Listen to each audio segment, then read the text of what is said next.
So in chemistry, we count very tiny things like atoms, molecules, and ions. And so we need a convenient way for counting large numbers of these. And before we go into that relation, let's talk about some relations that are a bit familiar to you. Like, for example, this relation that 12 eggs also means 1 dozen. So we can group 12 of them into one set of things called a dozen. And simultaneously, we can talk about 500 sheets being equal to a ream, or a gross of pencils being equal to 144 pencils. So how do chemists count very small things like atoms, right? An atom, shown here as a dimension, is about 10 to the minus 10th meters, or a tenth of a nanometer. We count them using something called the moles. So we can count 6.022 times 10 to the 23rd atoms. The relationship of this number of atoms is equal to something called 1 mole of atoms. So this number is known as Avogadro's number. So we can count anything. We can count atoms, molecules, or ions. Whatever it is we're counting 1 mole of, it will be 6.022 times 10 to the 23rd of those items. Now, the relation that we can use then is whatever it is we're counting, we can use as a conversion factor. In this case, from going from moles to the actual number of things, we would multiply this by this relation, 6.022 times 10 to the 23rd things divided by 1 mole of things. Alternatively, if we have the number of things, but we want to count them in terms of moles, we would multiply by this relation.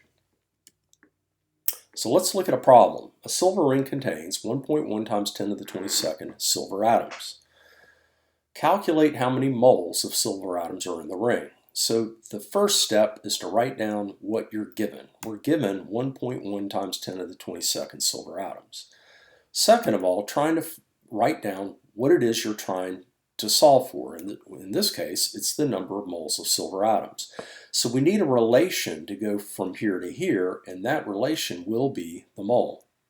So there's your conversion factor, or your relation, that you need to use to construct the correct conversion factor.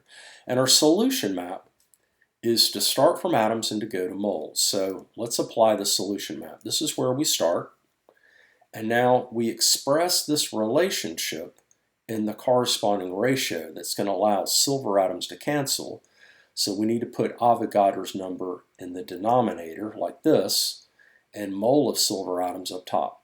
This allows silver atoms to cancel, and the only unit we get out is moles of silver atoms. So you should get out your calculator, type in 1.1 times 10 to the 22nd power, and divide by 6.022 times 10 to the 23rd, and you should get this value. We round to 2 significant figures because we have 2 significant figures in our given value. So we would round down to 1.8 times 10 to the minus 2 moles of silver. So what we're saying is 1.1 times 10 to the 22nd silver atoms in terms of moles is equal to 0.018 moles of silver, or 1.8 times 10 to the minus 2 moles of silver. Now, one point about using your calculator properly, you need to get your calculator in scientific notation so that when you divide by 6.022 times 10 to the 23rd, it's taking this whole number in to do the operation at once. Because if you just put in 6.022 times 10 to the 23rd without putting this in the scientific notation in your calculator, you'll take this value, you'll end up dividing by 6.022, and then multiplying by 10 to the 23rd. You'll get an answer out here, which will not be times 10 to the minus 2. It'll be something like 10 to the 24th. No, sorry, 10 to the 44th power. So if you're getting that, you need to get some help on how to properly configure your calculator. All right, the next problem will be the opposite of what we just did. In the previous case, we were given the number of atoms and we were asked to calculate moles. Now we're asked to calculate the number of atoms that are present in 2.4 moles of sodium.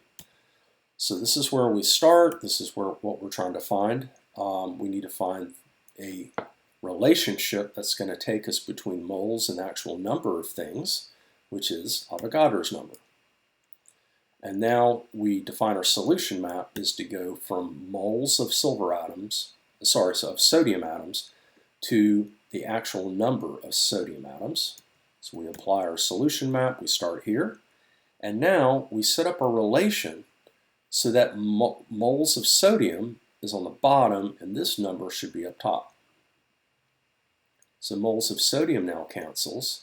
So we get out our calculator, you punch in 2.4 and you multiply by this value and you get 1.4 times 10 to the 24th sodium atoms.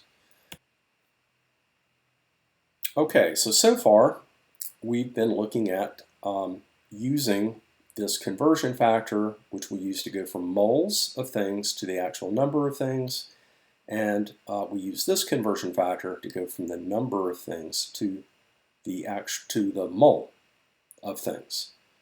So when you're doing this, converting between moles and numbers, you need to use Avogadro's number.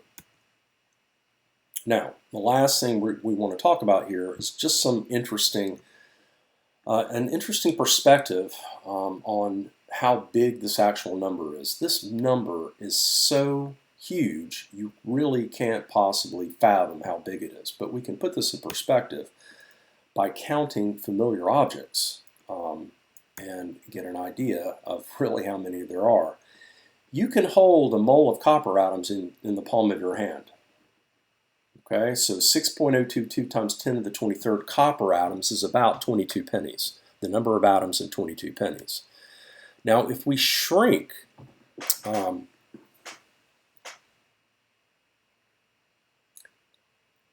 now if we expand the size of the things that we're counting from atoms to the size of a penny, so that's about a centimeter, right?